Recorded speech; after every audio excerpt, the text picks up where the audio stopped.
देखिए हमें 101 को 102 से गुणा करना है, तो 101 2 है, ये कितना अधिक है 100 से 2, और 104 100 से कितना अधिक है 4 अधिक।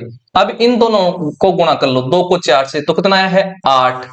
हमें यहाँ पर 2 डिजिट लाने होते हैं इनको गुणा करके, जब नहीं आते हैं तो यहाँ पर पहले 0 लगा दो, तो अब बन गए हैं 2 डिजिट।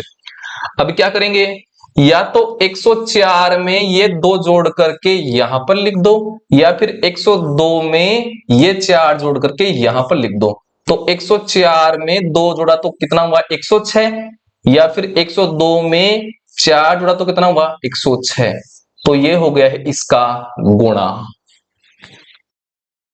निकालना है 108 का वर्ग, तो 108 100 से कितना अधिक है 8 अधिक है। अब ये जो डिजिट है, ये जो अंक आया है, इसका वर्ग लिखो, कितना होता है 8 का वर्ग 64। लिख दिया है, पहला स्टेप ये हो गया है। अब ये 108 जो है, इस 108 में ये 8 जोड़ देंगे दूसरे स्टेप में, तो कितना हो गया 108 में 8 जोड़ेंगे तो 116। तो ये हो गया इसका वर्ग 116 64। हमें 101 का क्या निकालना है वर्ग निकालना है, तो जो 101 है ये 100 से कितना अधिक है 1 अधिक है। अब इस 1 का वर्ग कितना होता है 1, तो ये लिख दिया 1।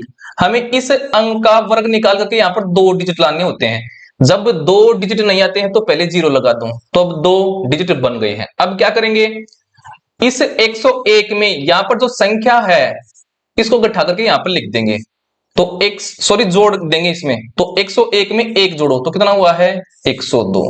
ठीक है, तो पहले इस अंक का वर्ग करेंगे, फिर दूसरा स्टेप है इस 101 में ये अंक जोड़ेंगे, तो कितना हो गया 102, तो ये हो गया इसका वर्ग 10201।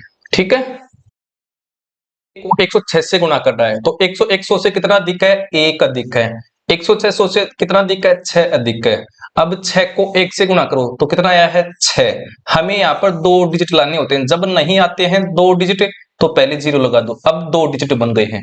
अब क्या करेंगे, या तो 106 में 1 जोड़ करके यहां पर लिख दो, या फिर 101 में 6 जोड़ करके यहां पर लिख दो, तो 106 में 1 जोड़ा तो कितना हुआ 107। ये हो गया इसका गुणा।